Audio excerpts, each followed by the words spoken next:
Hello friends, मेरा नाम राहुल त्रिपाठी है। मैं चंद्रशेखर आज़ाद यूनिवर्सिटी में पीएचडी स्कॉलर हूँ। तो आज हम दोस्तों बात करेंगे माइनर मिलेट्स के बारे में, जिसको हम मोटे अनाज भी कहते हैं।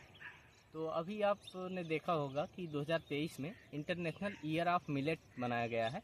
तो गवर्नमेंट भी इसके कल्टीवेशन को काफ़ी सपोर्ट कर रही है, जिससे इसकी खेती ज़्यादातर किसान अपनाएं। और मिलेट्स को ग्रो करने के लिए बहुत ही कम पानी की आवश्यकता होती है। लगभग 600 लीटर पानी में 1 केजी मिलेट का प्रोडक्शन हो जाता है। और वहीं 1 केजी चावल प्रोड्यूस करने में लगभग 3000 से 5000 लीटर पानी की आवश्यकता होती है। और 1 केजी गेहूँ प्रोड्यूस करने में लगभग 1000 लीटर पानी लगता है।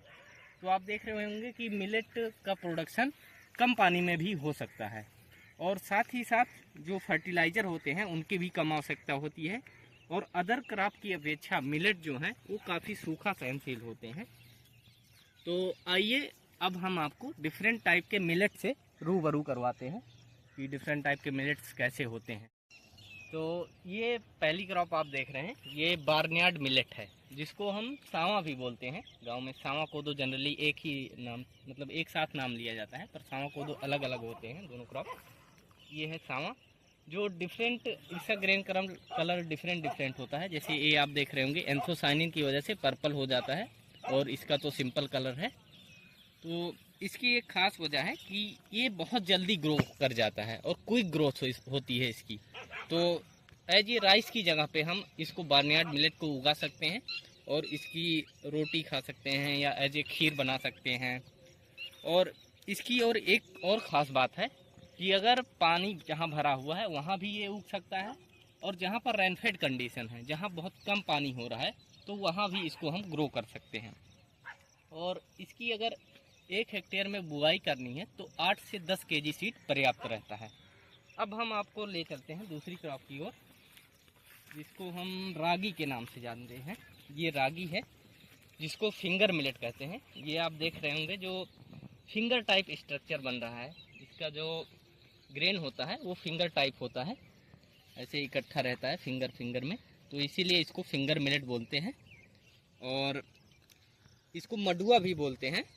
और ये जो है, अगर सॉइल एसिडिक है या सोडिक है, साल्ट अफेक्टेड सॉइल है, तब भी आप ग्रो कर सकते हैं। दोनों कंडीशन में ग्रो कर सकते हैं ये जो रागी है। और इसमें जो है कैल्शियम बहुत ज़्यादा मात्रा में होती है, जो राइस का लगभग 8 गुना ज़्यादा इसमें कैल्शियम पाया जाता है। और मिनरल्स लगभग राइस का 4 गुना ज़्यादा पाया जाता है। तो एक मिनरल्स का कह सकते हैं और कैल्शियम का कह सकते हैं काफ़ी अच्छा स्रोत है। तो बच्चों में और बूढ़ों में सबसे ज़्यादा कमी होती है कैल्शियम की। तो ये रागी की जो रोटी बना के खाएं या ऐसे दलिया टाइप में खाएं तो उनके लिए काफ़ी अच्छा होगा। अब आपको दूसरी क्रॉप दिखाते हैं, जिसको हम कोदो बोलते हैं। कोदो जनरली सावा कोदो का नाम सेम आता है। तो ये क्रॉप कोदो की है, ये आप देख रहे होंगे, राइस से कुछ मिलता जुलता है, बट इसका जो ग्रेन होता है, ये आप देख रहे होंगे, ये बहुत ज़्यादा कोर्स होता है। अभी तो ये मतलब छोटी अवस्था में है, तो कम इसके ग्रेन डेवलप हुए हैं। बाकी इसका ग्रेन बहुत ज़्यादा कोर्स होता है। सभी मिलेट में सबसे ज़्यादा कोर्स यही होता है, कोदो ही। तो कोदो, इसमें 8 से 9% प्रोटीन पाई जाती है और 2 से 2.5% मिनरल पाई जाती है। तो ये भी काफ़ी अच्छा स्रोत है, इसकी आप रोटी खा सकते हैं। और ये भी लगभग 1 हेक्टेयर के लिए 8 से 10 केजी सीड पर्याप्त होता है। 1 हेक्टेयर में आप 8 से 10 केजी सीड बोइए, उससे आपको अच्छी ईल्ड 15 से 20 कुंटल तक ईल्ड मिल जाती है। अब आपको दिखाते हैं दूसरी क्रॉप, जिसको हम बोलते हैं फॉक्सटेल मिलेट।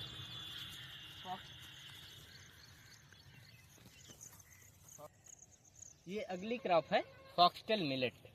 ये आप देख रहे होंगे, इसका जो फ्लावरिंग आई है, ये फॉक्स मतलब कि लोमड़ी होता है, उसकी पूंछ की तरह है, तो इसीलिए इसका नाम फॉक्सटेल मिलेट पड़ा हुआ है। और इसको काकून या इटालियन मिलेट भी कहते हैं। इसमें लगभग 12% प्रोटीन, 3 से 4% मिनरल। और मोस्टली ये क्या है, चाइना में ग्रो होता है, इंडिया में बहुत कम ग्रो होता है। तो सबसे ज़्यादा एरिया वर्ल्ड में मिलेट में फॉक्सटेल मिलेट का ही है, जो चाइना में है। और ये ऐसी कंडीशन में सरवाइव कर जाता है जहाँ पर फर्टिलिटी बहुत कम हो और ड्रॉट हो या सूखा हो, बहुत कम पानी हो, वहाँ पर भी ये सरवाइव कर जाएगा। और अब अगली क्रॉप आपको दिखाते हैं, जिसको हम पोर्सो मिलेट या चीना कहते हैं। ये आप देख रहे होंगे बिल्कुल राइस के ग्रेन की तरह है, ये आप देख रहे होंगे, पर इसमें क्या है, ये बहुत छोटे छोटे ग्रेन हैं। और इसकी एक बहुत ज़्यादा प्रॉब्लम होती है कि इसमें सेटरिंग प्रॉब्लम होती है। सेटरिंग प्रॉब्लम ये होती है कि आप जैसे हार्वेस्टिंग कर रहे हैं तो उससे पहले ही इसके दाने बिखर कर ज़मीन पर गिर जाते हैं। ये देख रहे होंगे बहुत कम दाने बचे हुए हैं, और इसका पौधा भी देख रहे हैं गिर गया होगा। तो ये एक प्रॉब्लम आती है पोर्सो मिलेट में। और इसमें भी कैल्शियम लगभग 27 मिलीग्राम होता है 100 ग्राम में, और फेरस जो होता है आयरन, ये 0.5 मिलीग्राम होता है। तो ये भी कैल्शियम और आयरन का अच्छा स्रोत है, तो ये भी आप यूज़ कर सकते हैं खाने में। और अगर आप ऐसी और वीडियो चाहते हैं तो हमारे चैनल को फॉलो करें, सब्सक्राइब करें और शेयर करें। धन्यवाद।